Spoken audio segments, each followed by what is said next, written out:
Welcome back to the lesson series on the robot software. We briefly covered the user interface in our previous lesson and I highlighted just a couple of important components. In case you missed it, you can check it out in the lesson playlist in the link above. In this lesson, we shall look at how to set up the environment. First for the general case, and secondly when dealing with a specific project or job. In the first case, we have the general preferences or settings we shall use to customize our workspace. And secondly, we shall look at project-specific settings which are bound to change depending on the design parameters. So let's get to it.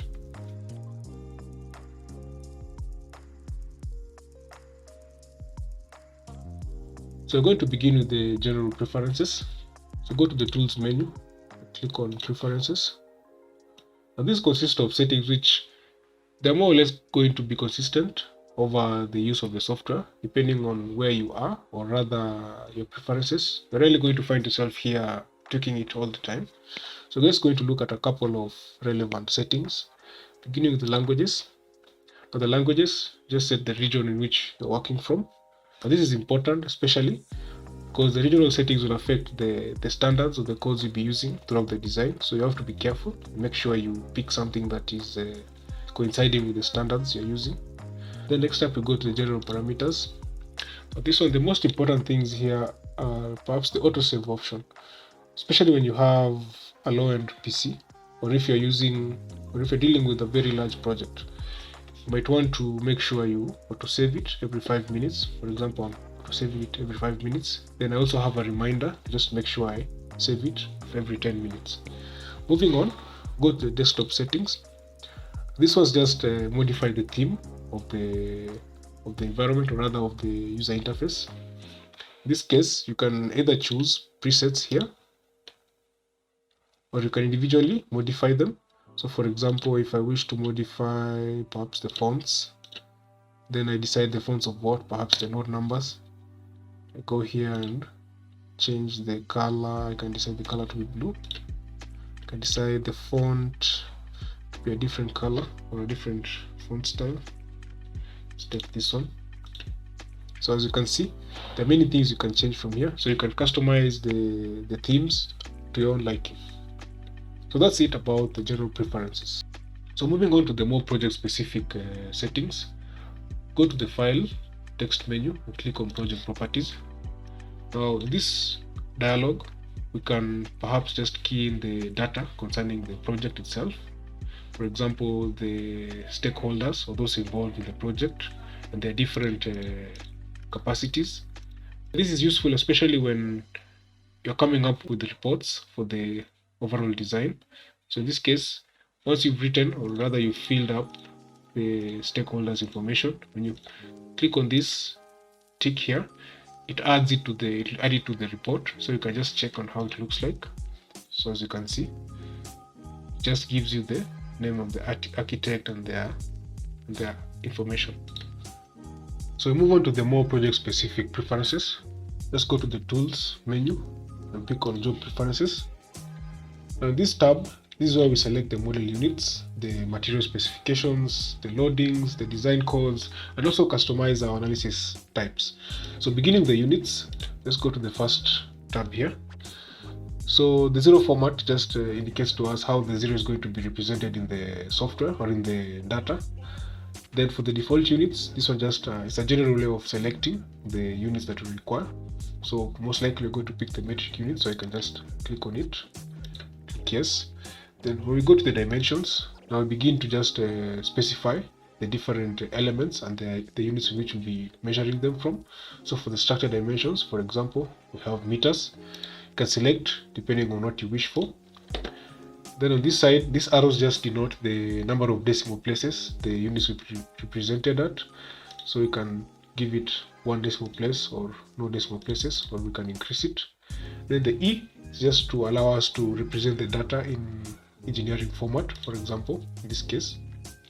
But we rarely use it, so I'm not going to use it. Moving on to forces, the same format, the same way we're going to be selecting the units. But the case here, when we click on these 3 dots, now moment is a derived unit. It composes of the force unit and the length unit. So this allows us to just specify the different basic units that are going to make up the moment. So going to other, now this one is the same case. So displacement, perhaps I can pick millimeters. Angle of rotation, I keep like that. Angle of rotation for the results also need to be degrees. Temperature, weight, mass. So I can take the weight to be perhaps tons, then the mass to be kilograms. Then moving on to the unit addition. This is the case where we want to modify the units within the software or even add perhaps a custom unit.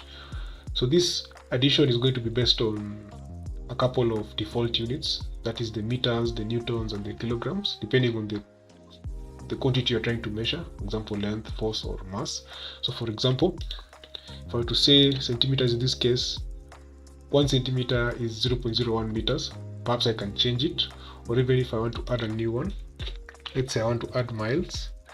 Not sure about the coefficient, but I can say it's 1200 meters, like 1 mile is 1200 meters. So if I click on add, I just go to the dimensions, you can see it's already here. So let me just go back to where I was. Then you can just go and delete it in case you don't want it, like that. I'm moving on to the materials. So the material, the first thing, you're going to pick out the region in which the material specifications are going to be extracted from. So you can decide, depending on the region you're in, or rather the region that is compatible with the materials you're going to be using. Then they'll be noted down here, so you can pick them now specifically. So for the concrete, for example, we're not going to pick a specific class, we're just going to pick concrete. This is just to denote a general class. Then when we click on this modification, now this window allows us to just modify the materials we've selected and also to add any new material that we wish to use within the project. For example, when you click on other, perhaps I want to add plastic, for example. Just write it correctly, like that. So I can decide to just tweak the mechanical properties if I have them, and then I add it into the project, so it'll be part of the project. So just clear it. So that's it. Then moving on to the databases. Now this is where you pick out the different codes that you'll be using in your design and your analysis. So if you click on this plus sign, you get into more specific values. Perhaps I'll look at the reinforcing bars because that is where we are mostly interested in right now. So as you can see, we have in the database just one here, but if you wish to add them, click on this plus sign. Then you can select depending on the one you're comfortable with. In my case, I've taken this one because it contains the steel bars which I require and their characteristics. So if you wish to check the properties of this database, just click on this folder icon here. So you can check out the different types. So these are R and T steels, and then the diameter that are available. Then if you move here, even the masses, the hook lengths that are going to be used during detailing. Then if you go here, you can now decide which ones you'll be using. So I can decide I want to use 6mm bars also, but that's rarely the case, so I can just remove them. Of course, in my region we don't use D14s, so I'm going to remove them. I'm going to remove D6, or this is now T6 here. I'm going to remove it, and T14. And I can also check out the strengths, the characteristic strengths, so I can modify them. In this case, we have 460 megapascals for the T steel and 250 megapascals for the R steel. So just click OK. So in case you wish to add your own, for example, let's say I want to add this one or this one. So I add it. Then if you want to select it, just click on this tick. That's the one will be used. But I want to use this one. I want to keep this one consistent. So if you wish to delete any database, just select it and click on the X. So the same goes for these other ones. You can just view them, click on plus to add a database that you're comfortable with, then you go on from there. So moving on to design codes. Now this is very specific now to the material that you'll be using. So for our case, we are very interested in artist structures right now. So I've selected BS, the British standard 8110. So that's what we'll be adapting. In case you want to change it, just click on the drop down, click on more. Then you can select the one you wish from this these ones which are available in the software, then you add it to this side. So for example, let me try and look for Eurocode General EC2. I've seen it somewhere, this one. So I can add it this side, okay. Then it's right here, automatically it's been selected. Rather, I can decide to just go back to this one. Then as you can see, these ones which have annexes, there are further options here. So you can decide which annex you want to use. So let me just remain with BS, like that.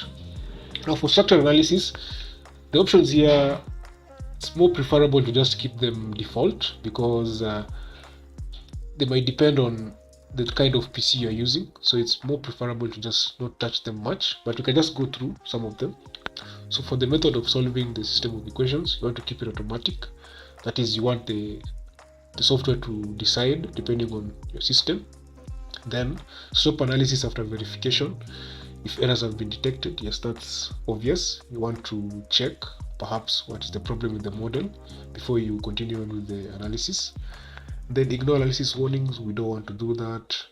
When option requires calculation results, so ask whether to run calculations. This is the case where perhaps you've modified the model after running calculations. Then now you want to design, so you require to redo the analysis once more. Then the rest are also for the case of just when you modified any property within the model and you are supposed to perform a design, for example. So moving on to the meshing. The meshing here is more preferable to deal with these settings when you perhaps modeled the finite element elements, for example, the panels and the slabs. So we'll deal with them when we have started the modeling phase.